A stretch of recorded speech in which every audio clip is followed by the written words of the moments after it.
Yeah, I mean, things seem to be going pretty quickly. The number of Facebook fans has septupled in just a few short months. Now, Yeah, speaking, people seem to be picking up on it, which is great, you know.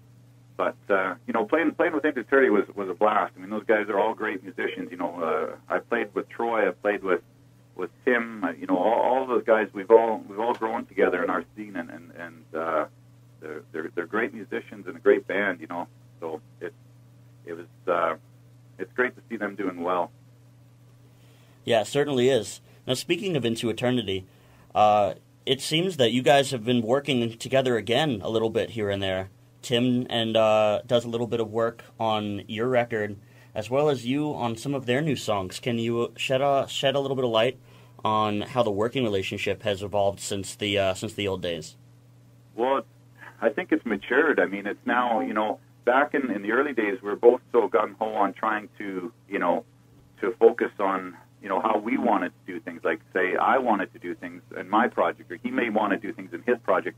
And now it seems to be that we've both grown, and it seems to really mature. So when Tim asked me to come in and do some vocals on, you know, one of the Sandstorm or the new Into Eternity songs, it just seemed very natural. He could explain to me how he wanted it, and I could just really do it, and vice versa. You know, when I thought, well, it'd be really great to have Tim on a song. So when I got him to come in for Kill Room, you know, we just talked. We were just texting back and forth, talking. It'd be great to do this. You know, it'd be great if you do this. So I went over to his house. We sat around, talked a little bit, and went through the song. And he showed me, you know, what he had in mind, and it actually just fit. So I sent him the lyrics, and it was just a real good fit. You know, it's not like anything's got to really be discussed too much. We both really have a good grasp on what each other is looking for. So I'd say it's matured a lot, and it's really really easy. So.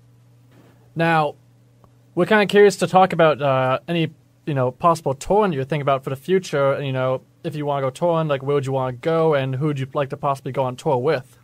Well, that's a good question. I mean, we're not really there yet. We're sort of we're working the album, going to work the album a little more, but I'd love to get back to Europe. You know, I'd love to get back there and play the festivals. That's one thing that I really missed, and it's such a great feeling playing over there, and especially those big festivals, because it's you know, of course, it's a great rush to get up in front of that many people and play your music. But you know, touring North America was always a great time too. I've never been to Japan. I'd love to get over there. I'd love to get. I pretty much play anywhere. You know what I mean? Anywhere that they'll have us, we'll play. And as far as touring with anyone, I mean, really, it doesn't matter. I play with anyone. I really, I'd be willing to go out with anyone. You know what I mean? And just play. And my goal is to put together a really happening band for Final Darkness, so the fans will have something really special to see and to hear. So my goal is to get some really good players together for this band, and But as far as touring goes, you know, one band I really would love to go out with is Sacrifice. I've always been a huge Sacrifice fan, and now that they're out playing again, you know, it would sure be great to go out with a band like them or them. Yeah, I love Sacrifice, so that's one I could say right off the hop. But we'll play with anyone. Sacrifice certainly is a very awesome band. It's really great these days seeing a lot of the old school bands coming back together and touring again. I just saw Morbid Yeah, you know, Saint. I don't think Sacrifice ever really got their just deserved. You know, they're a great live band, and the one thing I always loved about them, I can remember from the early days, is they were always cool, very cool to people, and they treated. I remember as a young band opening for them, and they treated us with such respect, and there was none of this, you know, we're up here and you're down there kind of thing. It was, you know, they treat just like their friends, you know, and I never forget that. Yeah, you know, that's some sort of camaraderie that you really get in heavy metal and hardcore, and a lot of the more extreme music. You know, you see a lot of kindness behind it because there's so much negativity towards us from the more mainstream audiences. Right. Yeah, it's just a very real feeling, and it's just like hanging out with your friends, man. You know, so. Absolutely. You guys, or you, I should say, have been working on a second new music video now for the song Ghost. and you went and videotaped that one in Serbia. Can you tell me a little bit about that experience in Serbia and what the video might be like a little bit? Sure. Well, the song's called Ghost, and basically the experience was amazing. I started looking into we started talking. Me and my partner started talking about putting together a video for a song, an actual video, not like just tour footage and whatnot, but putting together an actual video for one of the songs. So we started kicking around names of who could possibly do this, and we'd looked around a few different places, and one of the videos that really stuck out to me was the Cataclysm video, Push the Venom. I've loved Cataclysm's videos, since The Awakener. I mean, they've always been really killer and done really well. But this one just had this visual appeal that just blew my mind, and I thought, wow, that's really strong. This guy knows what he's doing. So I started searching out this Ivan Kolic, and I ended up getting some information, and I looked him up and sent him a mail. He had agreed to hear the song and to kind of take it from there. So I sent him the song, and he said he liked the song. He was really into it. He liked the riff, and we should go forward with it. So we booked our tickets to Serbia, and we jumped on a plane. We stopped in Minneapolis, where we had a 9-hour layover. We waited 9-hour layover, got harassed by the cops because, of course, we wanted to smoke a few cigarettes, so we had to come out of customs, and we were sitting at the front door in Minneapolis. And then they showed up, went through our stuff, looked through all and everything. So then, no problems. We got on the plane. We made it to Paris, where we had another hour layover, and then we got on a plane to Belgrade, and we rolled into Belgrade. We landed, it was about, I guess we got in probably about 8 o'clock that night, where a guy by the name of Staka had picked us up, Stanmir Lukovic. I hope I said that right. He picked us up and took us to he had our rooms booked and stuff, so we hung out there for a while, and then that night we had a meeting about the video, and he showed us some of the stuff that he was able to do, and just blew our minds, because the guy is incredible. And so the next day we went out and we shot the video, and we had about a 14.5-hour video shoot, which was a very long day. But he basically put me through school as far as what he would like to see, or the visuals from the audience's point of view. A lot of the times I'm locked into looking at the fretboard playing the riff, but he was able to break me out of that, and to really to show me another side of how the video will look rather than how it is when you're playing it. So it was really cool, and all I can say is, from the teaser we put up online, and we just showed a few things, but there's some really cool stuff in the video, and I can't wait for everyone to see it. It's going to be a very exciting video, and the guy's just a genius, and they were super cool. They treated us really good, and again, it was one of those friends things. It wasn't like you were going to do business or any of this weirdness to it. It was just like we met some friends and actually made probably some of the best friends we could have. So it's really exciting, and I would recommend any bands out there that they're looking for a pro video to get a hold of him, because the whole crew is very pro and just very awesome to work with.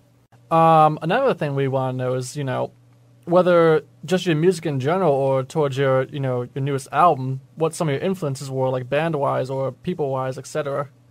Well, out in where we are out here, I mean, as a young player growing up, as I mentioned, the Sacrifice was huge, because I can remember a time opening up for Shotgun Justice tour for Razor, when there was Sacrifice, Razor, and a band called Disciples of Power out of Edmonton, Alberta, Canada.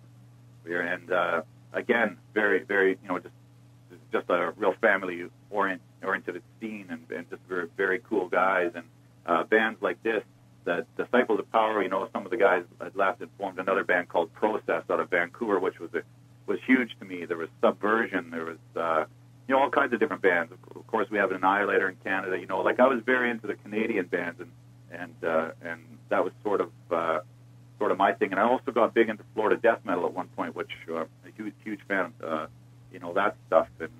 And so I think those were the two main kind of scenes, like the Florida death metal and then the Canadian thrash metal, that really grabbed me and really sort of infected my soul.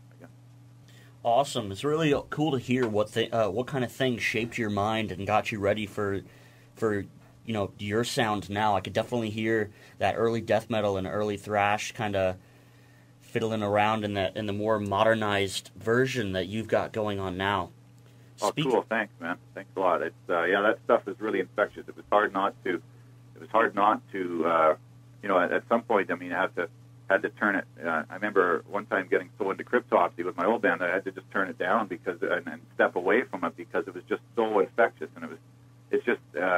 And with this album, when I started writing it, I haven't really listened to any of the new stuff that's out there because my tendency was to always be influenced by it so heavy. So I tried not to listen to anything. I tried to just go with what was in my brain and in my soul and try and stick to that rather than say listening to the latest and greatest thing that's out there and get kind of sucked into that direction, which unfortunately seems to happen to me so much. But with this one, I just sort of stepped back and stepped away from everything, locked into my own world in my room, and just sort of started writing. So awesome. So we've talked about the past a little bit. Let's talk about the future. What are some other bands you might have come across in the recent, or anything that you're interested in trying in the future? What do you think is the future of heavy metal with just how much things have grown? That's a great question. I'm not too sure. You know what I mean? All I know is exactly like I was telling you, what's inside my soul and inside my brain, and that's kind of where